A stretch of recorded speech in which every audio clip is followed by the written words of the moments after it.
We start with these town hall meetings, including the one the president had today in Portsmouth, New Hampshire. William Kostric's a protester who came to the town hall meeting today with a gun. Mr. Kostric, why did you come to the president's town meeting today? Well, Chris, first I'd like to correct... No, why did you come to the meeting? I came to the meeting to be heard. And what did you want to say? I wanted people to remember the rights that we have and how quickly we're losing them in this country. And what rights are we losing that you wanted to talk about at the meeting today, at the town meeting on health care? There are a litany of them. It doesn't take a genius to see we're traveling down a road at breakneck speed that's towards tyranny, away from liberty, and that has much to do with excessive taxation. One party wants to take our money and bail out corporations. The other one wants to take our money and bail out welfare cases. Neither party wants to listen to the people who believe that they own their property and what we earn is ours. Who did you vote for last November, sir? Do you mind telling me? You don't have to if you don't want to. Ron Paul. Okay, you guys voted for Ron Paul. What do you think of President Obama? I think he's a great speaker. I'm surprised that he calls himself a constitutional scholar. Do you have any problems with his legitimacy as president? I don't. You're not part of the birther movement or anything like that.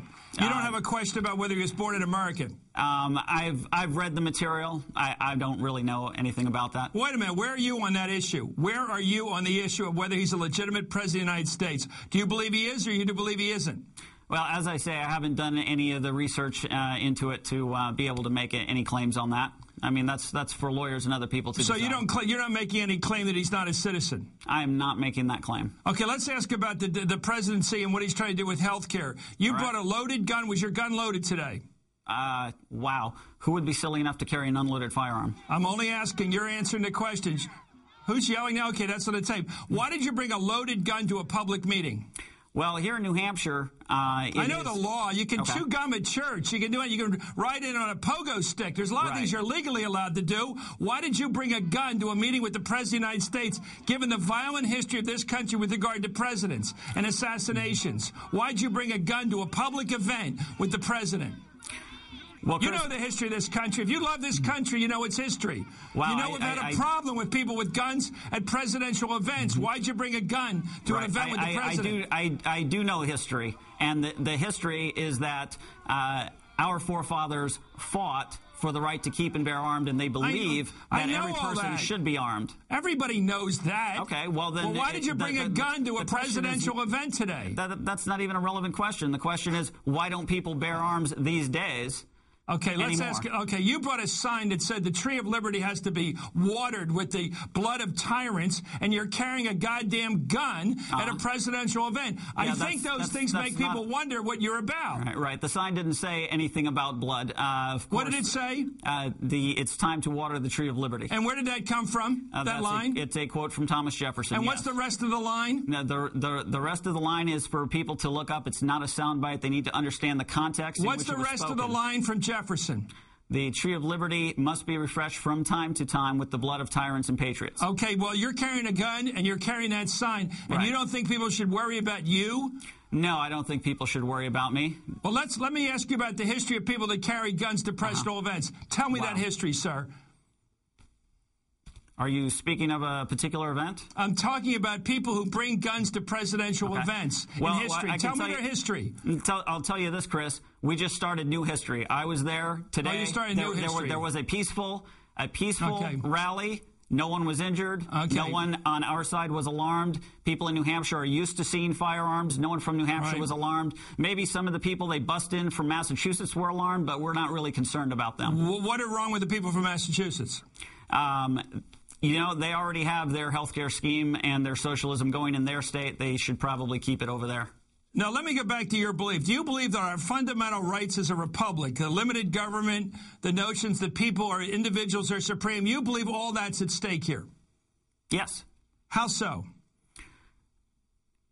Well, it's not like this is, out of the blue and all of a sudden it's at stake. This has been an ongoing process. Okay. This has been an ongoing process since it was said, what type of government have you given us, a republic, if you can keep it? People have not been vigilant. We're going down the tubes. I'm with you on the president. Let me ask you, do you think Roosevelt was wrong to start Social Security?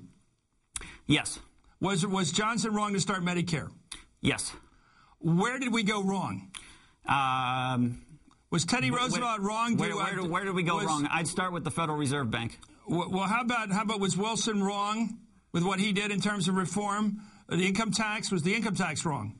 The income tax originally, my understanding is, was instituted as a voluntary victory tax. No, it was instituted as an amendment to the Constitution, direct taxation. Right. And you were against that, too. Yeah, that was later on. That came later on. Well, it came under Wilson. Do you think that was wrong? That was part of the loss of our republic. It would be there are better ways to do things. Okay, so we've been on a slippery slope to the loss of our republic, and therefore you brought a gun to a meeting the president held today on health care. Therefore, I don't know about that. I live in New Hampshire. I open carry many places. As I said, people come up, they talk to you. People here are pretty used to it. Okay, I want to be polite to you. I know. We're not in New York. We're not in Los Angeles. No, it's not like people hit the deck when you walk past. Look, I have members of my family, members of the NRA they don't carry guns, but they believe in the right to bear arms, as many Americans do. I'm not against that. Right. I'm asking you, what do you bring to this discussion about health care? By bringing a gun and that sign that you quote Jefferson from, what does that bring to a debate that this country's engaged in? And we're looking at your gun right now and your sidearm there. What did you, and it's loaded, you pointed that out. What are you doing to help this debate? Okay. Well, sometimes when people are mired in their position, you can try to pull them out of it a little bit, but sometimes if you show the other end of it, you can pull them a little bit in your direction. Clearly, I'm not advocating violence. Clearly, no violence took place today. Well, what are you advocating? Well, I'm advocating an informed society, an armed society, a polite society. That's all there is to it. John Lott has a great study, University of Chicago, More Guns, Less Crime. People should read it. Okay, well, thank you very much for coming on the show. I think you speak in a different way than most people. I think what the trouble is, you alarm many people to believe that when you bring a gun, violence might be afoot because they associate a gun with violence and they associate a gun with force. But you say you're not interested in using force to get your way politically. You say that. For me, you're not using force. No, a firearm is a defensive tool. So bringing a show of force to a political debate was not meant as a violent act? Not at all. It was meant as a what? What kind of a demonstration was it? Just to get it clear, and I want to let you leave now. It's just another point. If you don't exercise your rights, you will lose them. Do you think if there were 1,000 people today are all armed, that would have been a safer crowd? Absolutely. If everybody had a gun?